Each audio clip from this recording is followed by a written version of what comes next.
나 금그릇입니다. 손 한번 들어보세요. 나 믿음 생활 잘할 테니까 금그릇 되게 해주세요. 선이 악을 이긴다. 죽음의 권세를 이기셨어요.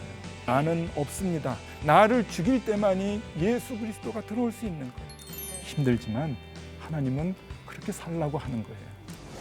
골리앗 같은 세상을 살아가고 있습니다. 그 가운데서 우리가 믿음을 갖고 살아가는 것 어떤 모습인가 하는 것을 생각해 보고자 합니다. 다윗과 같은 믿음을 갖고 살아가실 수 있기를 바랍니다.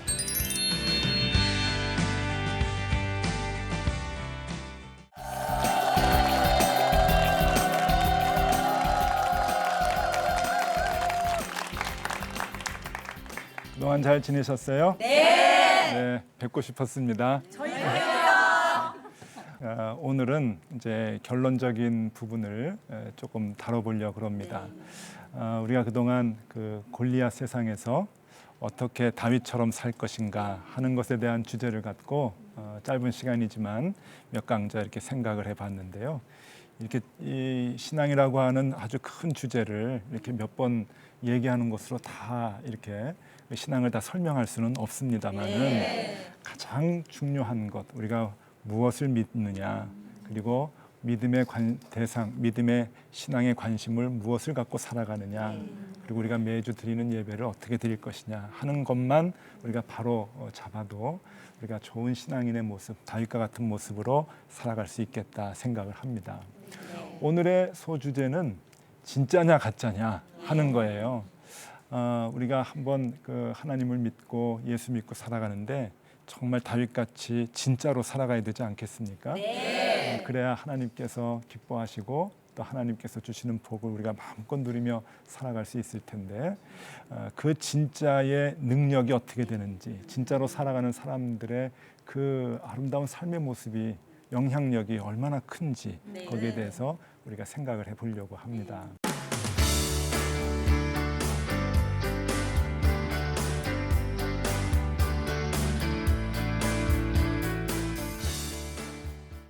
자, 교회가 그 세워져서 지금까지 내려온 그 역사가 2000년입니다. 그 교회를 배우는 것을 이제 교회사라 그러는데 이 교회사를 보면은 우리가 이해하지 못하는 일들이 가끔 벌어져요. 그러니까 2000년 교회 역사 속에서 이건 도저히 사람의 힘으로는 할 수 없다 하는 그 일들이 이제 벌어지는데 그럴 때 우리는 이건 기적이다 혹은 하나님이 함께 하셨다. 이제 그러한 이야기를 하는데 그러한 그 사건 중에 아주 큰 놀랄 만한 일이 하나 있는데 그것은 저 넓은 땅 러시아가 복음화 되는데 걸린 시간이 굉장히 짧아요. 한 세대가 안 걸리거든요. 한 세대라면 한 30년 정도 잡는데 더 구체적으로 얘기하면 8년이 걸립니다. 놀랍죠? 네. 여러분 우리나라에 복음이 들어온 이 한반도에 복음이 들어온 게 한 250년 정도 잡는다 싶은데 그러면 250년 동안 우리가 복음화율이 얼마나 되는가 하면은 한 25% 정도밖에 안 돼요. 그것도 지금 이제 안 된다고 볼 수가 있는데 한 나라 한 지역이 복음화되는 것이 그만큼 힘이 듭니다. 예. 이 블라디미르 왕의 마음을 성령님께서 움직여 주셔서 백성들도 하나님의 피조물 기독교를 선포를 하는데 우리 왕이 변화된 그 종교라고 하면은 이건 분명하다. 나도 믿겠다. 한 세대가 지나기 전에 러시아 땅이 기독교화 되는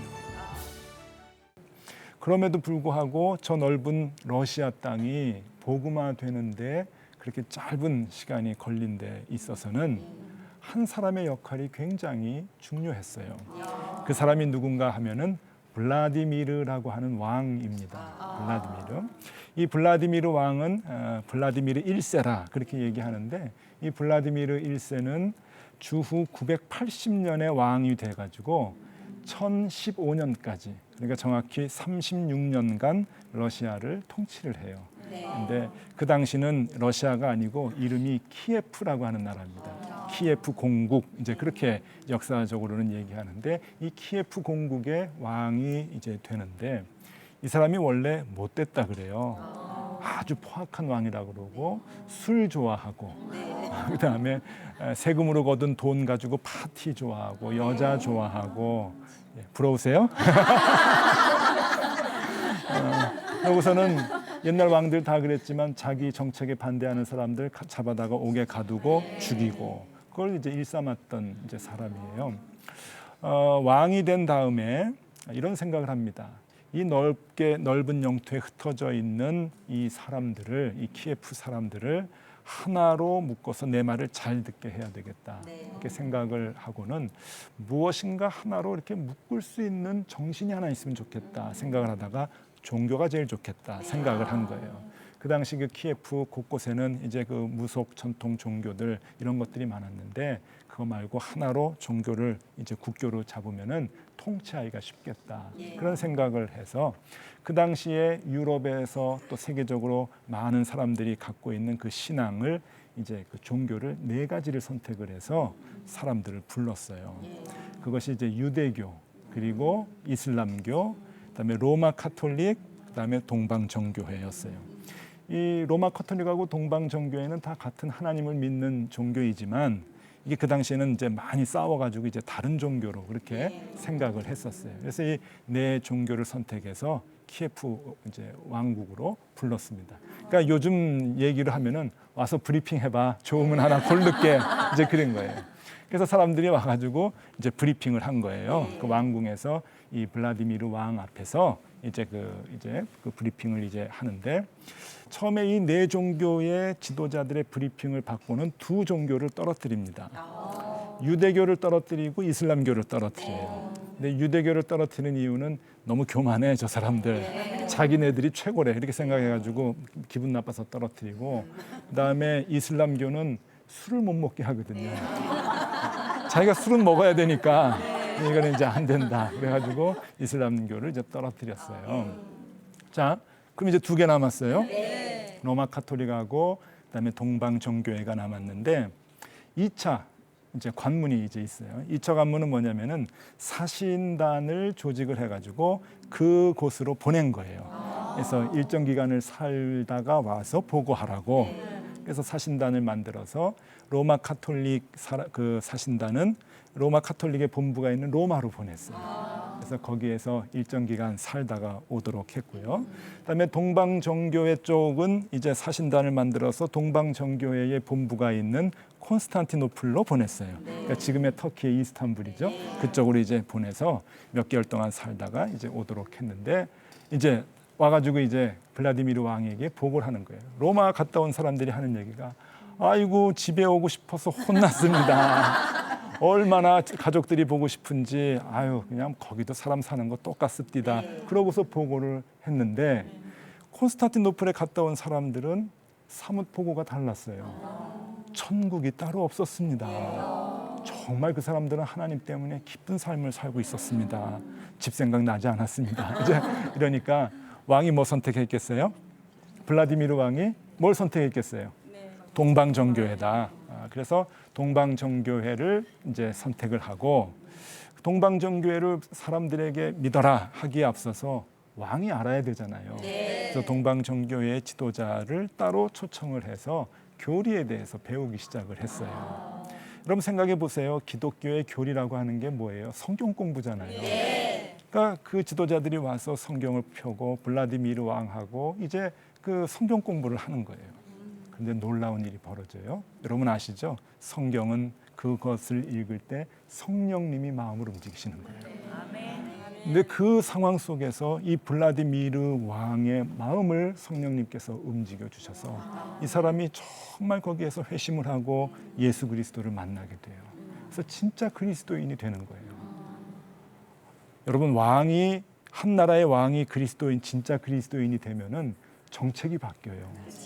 그래서 여러분 이 블라디미르 왕이요 어떤 마음을 갖냐면은 그 다음부터 정말 하나님의 사람으로 나도 하나님의 피조물 백성들도 하나님의 피조물 그렇게 생각을 하면서 백성을 존중하기 시작을 하고 그 키예프라고 하는 나라에서 가장 약하고 천한 존재들을 위해서 복지 정책을 써요. 그래서 역사상 교회 역사뿐만이 아니라 세상 역사를 봐도요 복지 정책을 처음으로 도입한 사람이 블라디미르 왕입니다. 그리고 또 중요한 것은 지금도 우리나라에서 논란이 되고 있는 사형제도, 이것을 1000년 전에 이미 키예프에서 폐지해요.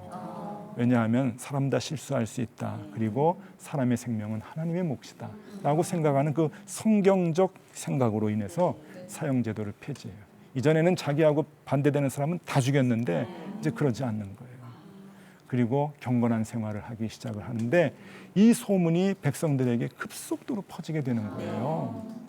그래서 980년에 왕위에 올라서 블라디미르 왕이 988년에 세례를 받고 기독교를 선포를 하는데 모든 키예프의 그 나라에서 반대하는 사람들이 많지 않았어요. 백성들이 무슨 생각을 하냐면은 우리 저 왕을 변화시킨 하나님이라면은 나도 믿겠다.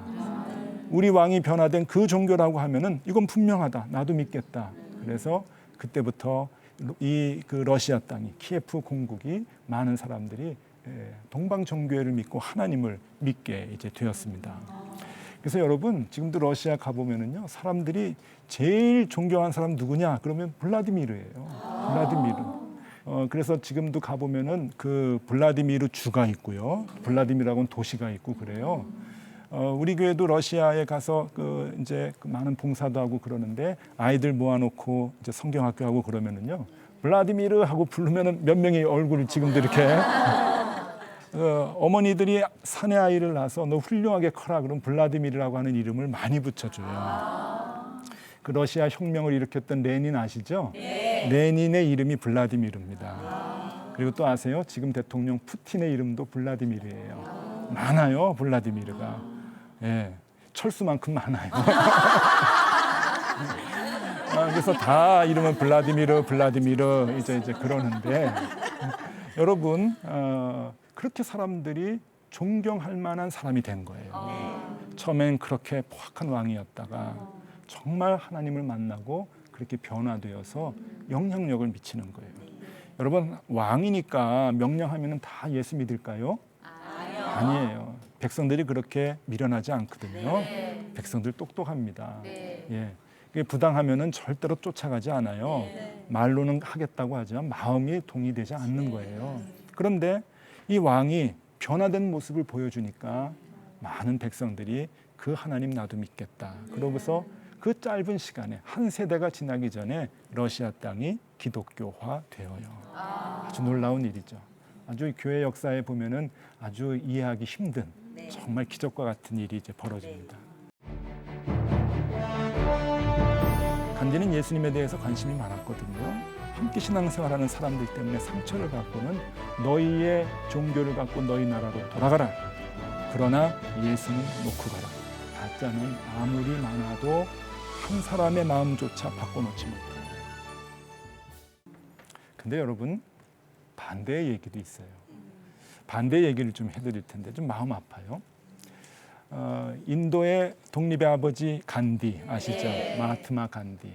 이 간디가 젊어서 영국 런던에 가서 법학 공부를 하고 변호사 자격을 따가지고 왔어요.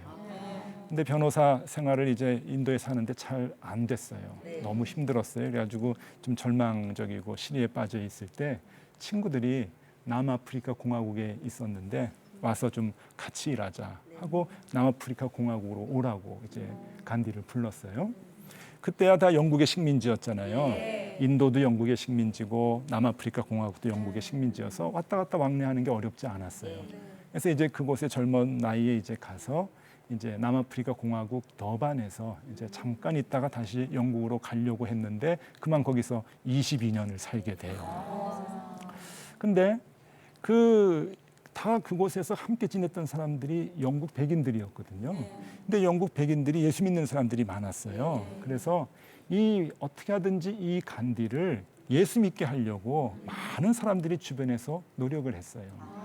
그래서 그 공부 많이 한 사람들이 이 간디의 주변에 있었는데 교수도 있고 변호사도 있고 그랬는데 교수님들은 기독교에 대한 책을 주고 또 같은 변호사 하는 사람들은 교회 데리고 가가지고 설교 듣게 하고 이제 그렇게 노력을 많이 했단 말이에요. 근데 결론을 얘기하면 결국 그 노력에도 불구하고 간디가 예수를 믿지 않아요. 간디는 힌두교보다 예수 믿는 사람들 희생정신이 없다 그래요. 아주 구체적으로 간디의 자서전에 보면은 자기가 왜 기독교인이 되지 않았는가 하는 내용들을 잘 써주고 있어요. 네. 교회를 가서 꽤 많이 다녔거든요. 교회 집회도 가고 교회를 가서 예배도 드려봤는데 그 교회에 대한 평가를, 교인에 대한 평가죠. 교인에 대한 평가를 간디가 이렇게 얘기해주고 있어요. 간디 자서전에 있는 내용을 제가 그대로 여러분들에게 소개해드릴게요. 회중들은 내가 보기에는 특별히 종교적인 것은 눈에 띄지 않았고 경건한 영혼을 가지고 모였다기보다는 오히려 세속적인 마음을 가진 사람들이 단지 습관적으로 사교를 위해 모이는 장소 같았다. 얼마나 안타까워요. 그래서 나 교회 다니기 싫다. 그리고 교회를 안 다녀요. 참 좋은 기회였어요. 그래서 나중에 교회 역사를 연구하는 이 사학자들은 이 사건을 뭐라고 얘기하냐면은 세기의 손실이라고 얘기해요. 그렇지 않겠어요? 간디가 그때 예수만 믿었더라면은 간디가 인도의 지도자가 되는데 인도가 변했을 것이고 인도가 변하면 세계 역사가 변했을 것이다. 그러면서 그것을 세기의 손실이라고 얘기를 합니다. 간디는 예수님에 대해서 관심이 많았거든요.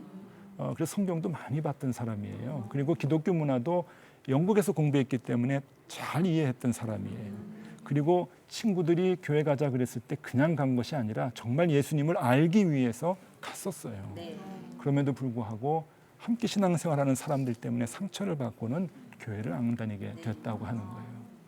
너무 안타깝죠. 예. 1947년 인도가 독립을 했을 때 간디가 아주 유명한 말을 합니다. 영국 사람들이여 너희의 종교를 갖고 너희 나라로 돌아가라. 그러나 예수는 놓고 가라.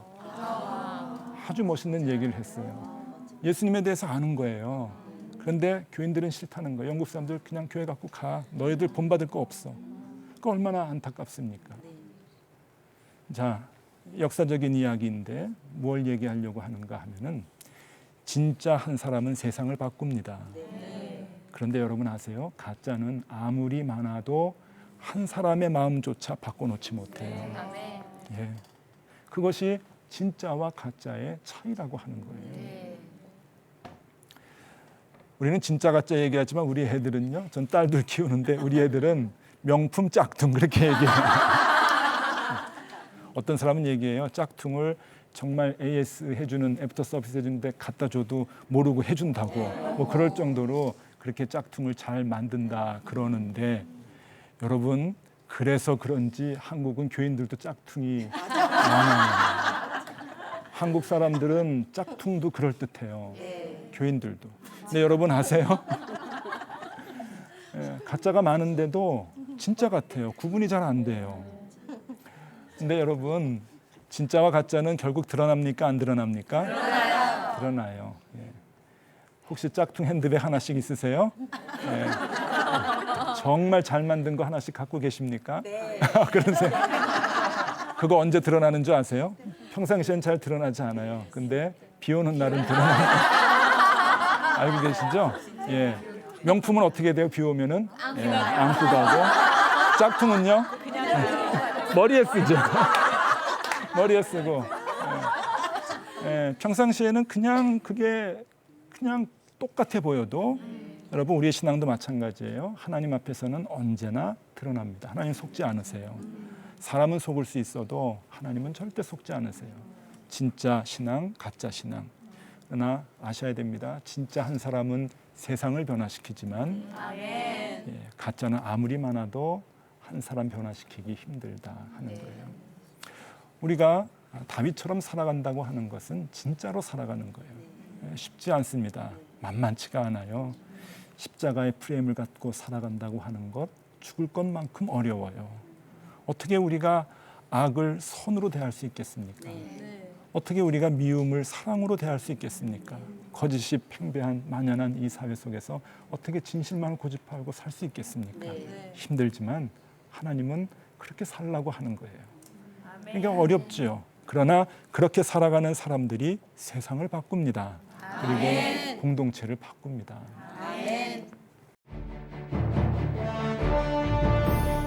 예수를 믿는 사람들은 어느 단체, 어느 공동체에 있어도 그 단체와 그 공동체의 대안이 되어야 됩니다. 하나님은 우리에게 그것을 기대하고 계시는 것이죠. 여러분 세상을 변화시키는 능력이 우리에게도 있을 줄로 믿습니다. 제가 고등학교 때 그 2학년 때 담임 선생님이 종교가 저하고 좀 다르셨어요. 그래서 교회 다니는 애들을 굉장히 못 살게 구셨어요. 저는 어려서부터 교회를 다녀가지고 학교에서도 제 별명이 두 가지가 있는데 하나는 목사, 그리고 또 하나는 교회병 환자, 이제 이렇게 그 별명이 붙여졌는데 교회 다니는 거 아이들도 다 알고 선생님들도 다 알았거든요. 근데 이 고등학교 2학년 때 담임 선생님은 아주 이게 교회 다니는 거 못마땅하게 생각하셔가지고 그냥 그렇게만 생각하시면 괜찮은데 사사건건 불러다가 애들 앞에서 그냥 야단을 치시고 면박을 주시는 거예요. 매월 이제 월말고사를 보면 성적이 나오잖아요. 근데 여러분 어때요? 성적이 올라갈 때도 있지만 내려갈 때도 있잖아요. 저는 내려갈 때가 더 많았었던 것 같아요. 그러면은 선생님이 딴 애들은 안 부르는데 저는 부르는 거예요. 그래가지고 아이들이 많은데 앞에 서서 야 오대식 너 성적이 이게 뭐야? 그까지는 괜찮아요. 그렇죠. 뭐 성적 떨어지면 선생님이 야단칠 수 있잖아요. 근데 그 다음 항상 이런 얘기를 하셨어요. 기도는 하니?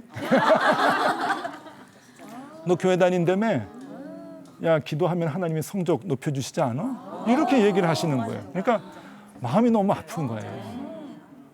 근데 옛날에는 선생님 그림자도 밟지 말라고 우리 그렇게 배우면서 컸잖아요. 선생님 뭐라고 해도 그냥 꼭 참고 그냥 예 죄송합니다. 그러고서는 그렇게 이제 시간을 보냈는데 그래서 고등학교 2학년 때 참 힘들었어요. 근데 이제 가을이 되었는데 수학여행을 가게 됐어요. 예, 옛날 수학여행은 다 경주입니다. 경주 다 다녀오셨어요? 네. 아, 경주 이제 그 수학여행을 앞두고 들떠가지고 애들이 막 설레고 있는데 며칠 전에 선생님이 이제 들어오셔가지고 선언을 하시는 거예요. 원래 우리 학교 전통이 그 1번부터 10번까지 한 방, 11번에서 20번까지 한 방, 그렇게 이제 번호 순대로 방을 이제 쓰게 되어 있는데 선생님이 들어오시더니 너희들에게 선물을 주겠다. 그러면서 이번 수학여행 때는 10명씩 마음 맞는 사람들 명단을 제출해라. 그러는 거예요. 뭐 애들이 다 환호하면서 그냥 기분 좋아했는데 그 다음에 선생님이 단 지금부터 이름 부르는 10명은 같은 방을 쓴다. 그래서 10명의 이름을 부르는데 제가 들어간 거예요. 기분 되게 나쁘더라고요. 그래서 10명 다 나와 이제 그러는 거예요. 그래서 이제 앞에 나갔더니 다 보니까 교회 다니는 애들이에요. 선생님이 너희들은 한 방 써 그러는 거예요. 여러분 아시죠? 다 교회 다니는 애들끼리 서로 친하지 않아요. 저도 다른 친구들이 있거든요. 교회 안 다녀도 친하게 지내고 함께 한 방을 쓰고 밤새 얘기하고 싶은 친구들이 있는데 그냥 다 일방적으로 이렇게 묶어놔 버리니까 너무 이렇게 화가 났어요. 그러면서 끝까지 우리를 못 살게 하시는구나. 그 생각을 하고 이제 경주로 갔습니다. 툴툴거리면서. 자, 저희가 썼던 숙소는 큰 여관인데 학생들 받는 전문 여관이죠. 근데 이제 선배들로부터 다 이제 정보를 얻은 이제 아이들이 2박 3일인데 첫째 날 밤이 되니까 벌써 3층 지붕 위로 올라가는 거예요. 그래가지고 그 네 모퉁이에 아이들이 큰 손전등을 가지고 올라가서 해 질 때까지 이제 기다리는 거예요. 그리고 가운데 이제 마당에는 이제 큰 오디오 이제 가져가서 음악을 이제 틀기 시작을 하는 거예요.